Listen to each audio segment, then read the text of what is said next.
uh, an insurance paid by the insurance company, free insurance will be taxed. Bank loans were recently being taxed. Last year we had a proviso which created a lot of confusion, which account, which not account to be given, waived off, not waived off, and things like that. If you look at clause 53A of the second schedule, airline employees, railways, food given at the premises is exempt. So why not give the employer as an en bloc, employer related benefits as exempt?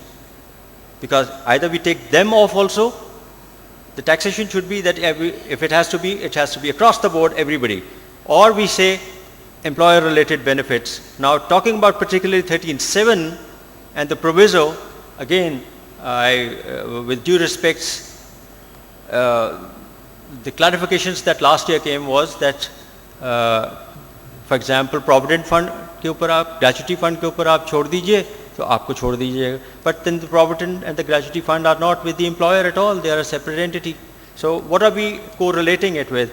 So ultimately, what happened was that any account with the employer, you waive your interest, and then you get a benefit.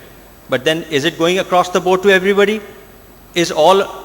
Are we seeing all employers giving loans to the employee? Are we saying all employees having accounts with the employer? No. So it is again a particular sector that we are talking about. So we should not have exemptions and clarifications it should be across the board.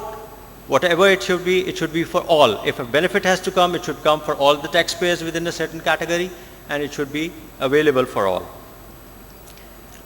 In my view, tax credit for medical education expenses should be allowed. Some sort of a tax credit should be available to the salaried employee when he pays medical bills, when he pays education of his children. This will be a way of getting information by the tax department also. This was a system previously also. Now again, if we can have it, we can link it with the name and address of the medical person or hospital or educational institution. I think things can change. Contribution to the Provident Fund was restricted to 100,000 rupees. I think it is the end service benefit that we are talking about. So end service benefits, we are taxing it beforehand.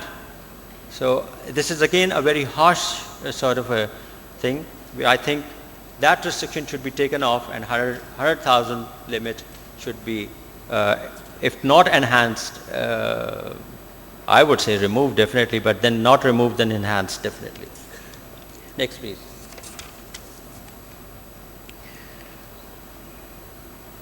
Now, whenever my basic purpose is taxation across the board. If we are going to give loopholes within the system, we are going to give backdoors within the system, why should I pay taxes? If my foreign remittance comes into Pakistan and cashed on the counter Pak rupees, why should I pay taxes 20%, 30%? It is only when I am caught, it is only when I am in a situation where I cannot avoid, I pay taxes. This is one of the biggest backdoors, and I have been suggesting it for many years that this should go. Yes, home remittances should not be taxed. If it is proven, it should not be taxed. So we should remove the exemption available under 111. 111 is, by the way, again a very scary word for people who are in Pindi and Islamabad. So 111 should be removed for all practical purposes. Tax amnesty schemes be avoided.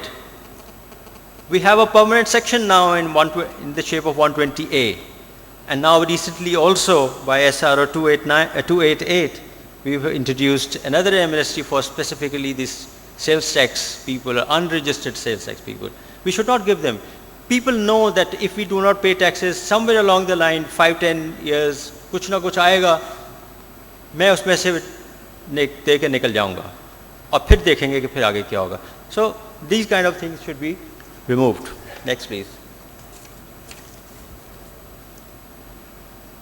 Minimum tax. Yes, minimum tax, we understand that. We had generated also that lot of revenue out of it, yes, and it was removed and now it's back again. But then when it came back, every time something comes back, it comes with more force, 1%. I think we can certainly live with it. Person who is already in a business is already put with a lot of burden. He has already sustained a loss. 0.5%, yes, I know that it is adjustable, and 3 years down the line it will be adjustable. But I think if it is restricted to 0.5%, it should be the rate for that particular. Next, please.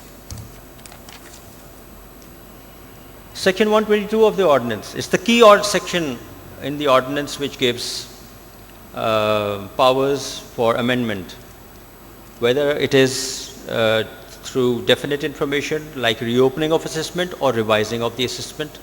So this is the key section where by the commissioner exercises powers to generate revenue, correct the assessments.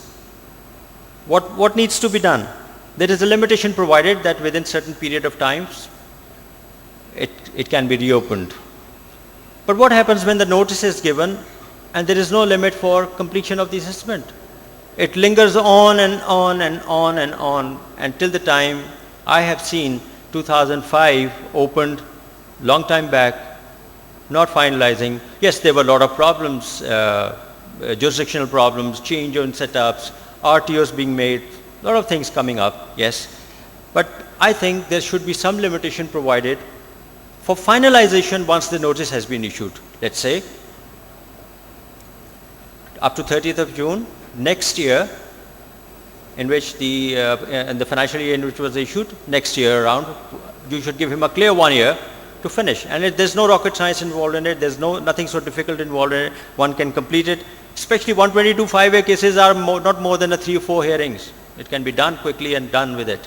Same is the case with if you have a definite information in your hand, the person has evaded taxes and he's taken out, there's nothing. Either it is yes or it is no. So I think there should be a limit provided. Next, please. Earlier on, there was a provision of revision power with the commissioner. Now it is again with the commissioner, but the taxpayer doesn't have it. Taxpayer cannot take his case to the commissioner. Commissioner on his own, suo moto, he can do it. If he finds that something is to be revised, he does it. I cannot take it as a taxpayer, I cannot take it. So what I'm suggesting is this power should be given to the commissioner so that I can also take it as a taxpayer to him. What will happen with this? That the issues will be resolved. I will forego my right of appeal. Matter will be settled. Whatever the tax liability would be coming in, it will be settled and it can be paid. The mechanism can be devised that this is the final way that we do it, and then we move forward. It's more like settling the issues and going forward, not lingering on with the litigation time and again, on and keep on going on. Next, please. Section 130 of the ordinance. The appellate tribunal is there, this last fact-finding forum, and what happens over there? We go, we argue the case, and we have accountant members and we have judicial members. Judicial members come from the judiciary, or they are taken up by the Ministry of Law, but the accountant members are sent on a deputation.